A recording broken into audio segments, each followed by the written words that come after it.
Reconstruction, just because it's very complicated and I just simply cannot cover it here. Reconstruction, the idea behind Reconstruction was it was kind of the pet theory of the radical Republicans in the Congress to kind of punish the Southerners adequately for their treason. There was the question of what to do with the freed slaves, of course, and this was a very tricky social question. Some of the radical Republicans had at least the germ of good ideas as to how to deal with the slaves, the freed slaves. Lysander Spooner, interestingly, Lysander Spooner was good on the Civil War. He opposed the war. He, in fact, although he was an ardent anti-slavery person, he nevertheless thought the South had a right to secede. And this is, in fact, the argument you find in that No Treason series, of which 3 parts were published. No Treason, the Constitution of No Authority. That was the reason he published that essay, was to ultimately defend the right of the South to secede, even though he detested the system of slavery. The idea that Spooner had as to how to deal with the freedmen problem was that the slaves were in effect the true homesteaders of the plantation land on which they had worked, and therefore should have property rights in that plantation property over the ostensible owner of the property. That if you had been forced on that property for 10 years to work on it, then you should own some of it. That should be the way to give a certain landed property to the slaves. Now that would have been very difficult to implement politically. The problem with some of the radical Republicans, who in some respects were not bad on some issues, was that some of them wanted to confiscate not just the land of slave owners, they wanted to confiscate the land of virtually every Southerner who fought on the side of the South. In other words, they did not distinguish between Southerners who had fought to defend slavery versus those Southerners who owned no slaves at all. So this issue gets very murky during this period. You have this vicious period of military rule in the South where there's an attempt to impose a virtual military dictatorship on the South by the North. That eventually breaks down, of course. Then you see the resurgence of Southern nationalism, if you wish to call it that, a certain vengeful streak coming out in organizations like the Ku Klux Klan, and a lot of racial hatred coming out of that. So it becomes an awful mess. The effects of the Civil War are, in a sense, still with us today.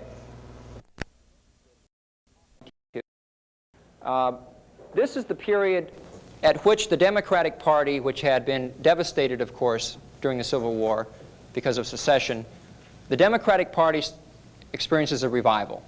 They don't really win the presidency for a while, but they start gaining seats in the House and the Senate. They start winning state races. And they become a political force virtually equal again to that of the Republicans. And you have a period from around 1871 until almost 1900, and that's 1898 when they made the big mistake of having William Jennings Bryan run as a Democratic candidate.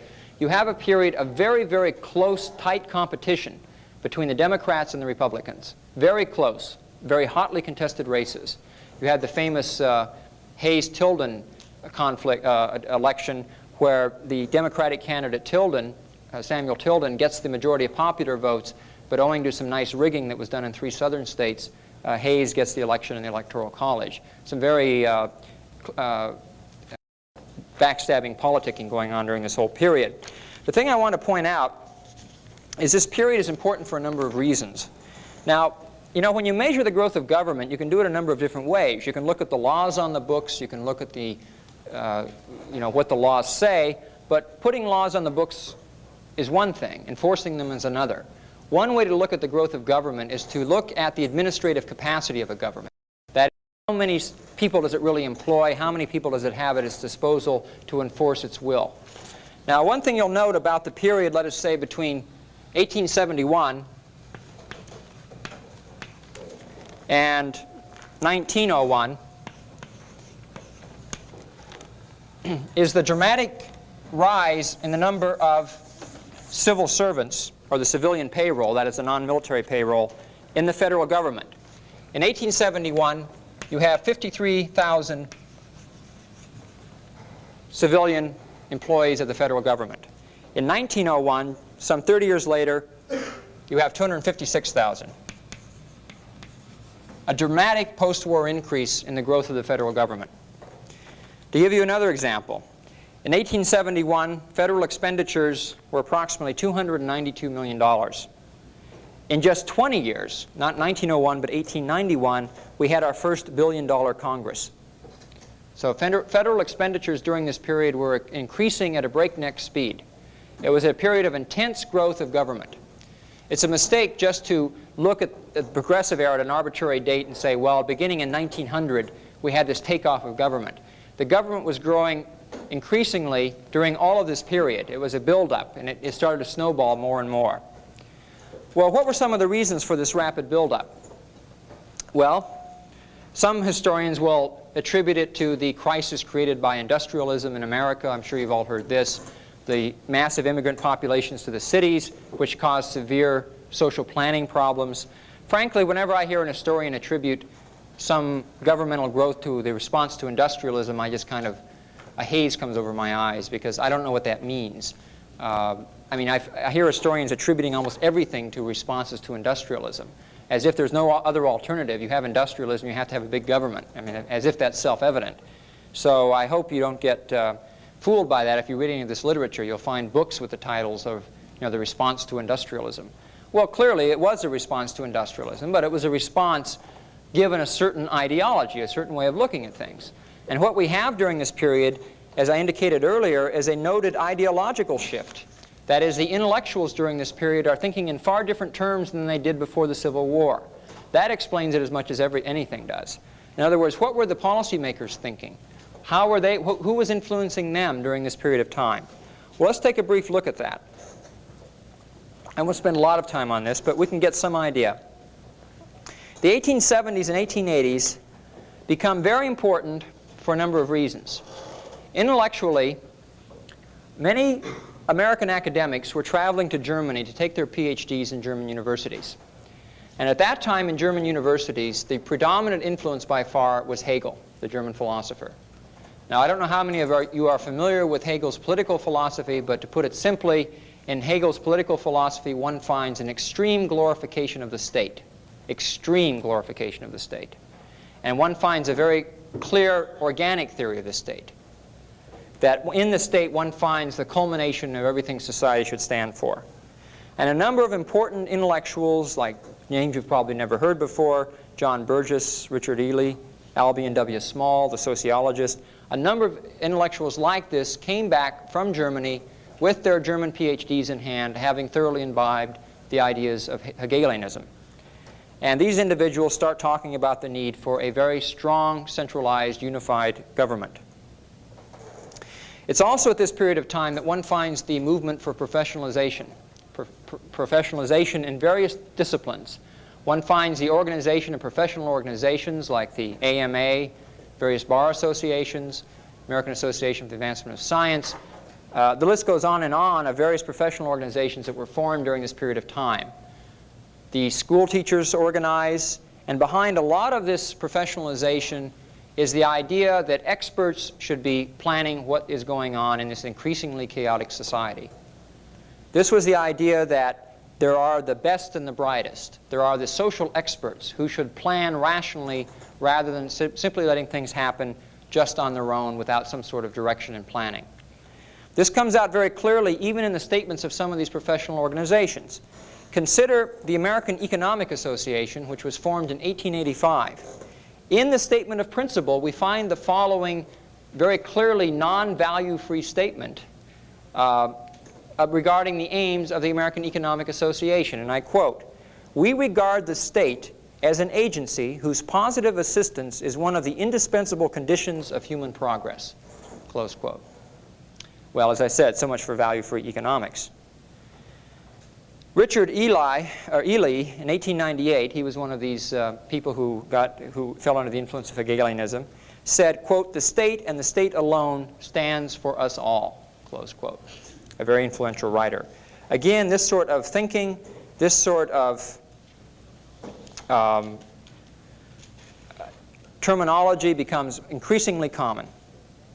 To give you another example, one very influential sociologist of this period, Lester F. Ward, who rivaled Herbert Spencer for his influence in sociology, in an important work called Dynamic Sociology, said in no uncertain terms that a new age had dawned in America.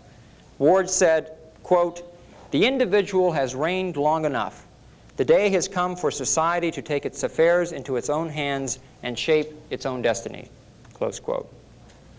You also have these characters like Charles Cooley and Edward Ross, whom I quoted earlier on the issue of education. And let me go back for a moment to the issue of education and quote you Ward once again. Because you see, this is a very good example of what I mean by the professionalization, the idea that experts should rule. Experts know what is best. Here's what Ward said very explicitly about one of the reasons for state education. And now, listen to this in the context of what I've just been telling you about the need for experts. Quote, "The secret of the superiority of state over private education lies in the fact that in the former, the teacher is responsible solely to society. As in private, so also in public education, the calling of the teacher is a profession, and his personal success must depend upon his success in accomplishing the result which his employers desire accomplished. But the result desired by the state is a wholly different one from that desired by parents, guardians, and pupils. Of the latter, the teacher is happily independent." Close quote. In other words, the big argument that Ward used for state education is that it insulated the educational bureaucracy from what he called the desires of parents. And this was the idea behind a professional bureaucracy in America. You needed an entrenched class of professionals, of experts, who were, in a sense, immune to the whims and caprices of parents and consumers and that sort of thing. You needed experts in there to guide us in the right directions. Now, this is really much of the thinking behind the whole civil service reform movement that really takes off in the 1870s and 1880s, again during the same period. Now, I don't wish to imply that all the individuals involved in this movement were Hegelians or were rabid statists. In fact, I'm sorry to say that some of the individuals involved in the movement for civil service reform were, in fact, some of them at least, were in fact in the tradition of classical liberalism. And their interest in civil service reform was to retrench political expenditures and to make government more efficient and therefore less costly. You'll find some of the reformers from the Civil War period after the war is over going into civil service reform. Well, why was civil service reform such an issue among these people? Well, because after the war, it became very clear that whether you were a Democrat or a Republican had nothing to do with how much corruption you would engage in. Under the Grant administration, which of course is a Republican administration, there was the infamous credit mobilier scandal, where many congressmen got rich off the railroad scam. There was also the whiskey conspiracy, or the whiskey ring scandal, where people were getting paid off by the whiskey distillers in terms of taxes. There was the famous, around the 1870s, there's a famous Tammany Hall scandal with Boss Tweed, who was the Democratic boss of New York. In short, it was clear that politics was a great feeding ground for people who wanted to get rich. This was no secret. This was called patronage, by the way, like the Tammany Hall thing. Now, patronage was actually defended by the Democrats as a kind of a break on government. Andrew Jackson, despite the fact that John Quincy Adams called him that ignorant barbarian, actually had some intelligent things to say about patronage. Patronage was where, when you came into office as president, you fired all of the other administration's employees in the post office and customs houses, and you put all your own political people in that helped you in the campaign. Incidentally, this is the reason that things like the post office were so important to make state functions. Okay, what do you find arguments today for the post office? Something to do with economic problems of private mail delivery? That has nothing to do with why the state wanted the post office. It was the standard patronage position. You could assign jobs to thousands of people if you controlled the post office. It was a way of rewarding your political supporters. And this is why governments like to hang on to these sorts of jobs. It's very important as a means of gaining political power. So what happened for many years until civil service reform is basically you would come into office, you would fire as many of the old guys as you could from the previous administration, and you would reward your own